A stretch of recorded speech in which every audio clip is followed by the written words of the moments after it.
kymmenkunta loukkaantunut linja-auto-onnettomuudessa. Kyseessä on Italian pahin liikenneonnettomuus vuosikymmeniin.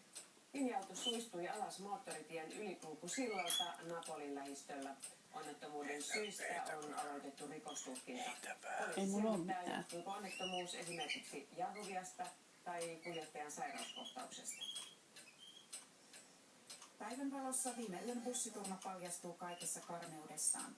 Pidetään ihmeenä, että kymmenkunta ihmistä kamppailee yhä hengestään sairaalassa 30 metrin syöksyn jälkeen.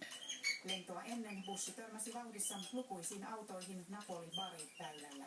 48 matkustajaa, joista osa lapsia, oli palaamassa pyhinvaellusmatkalta Pietrelcinasta Beneventon maakunnasta.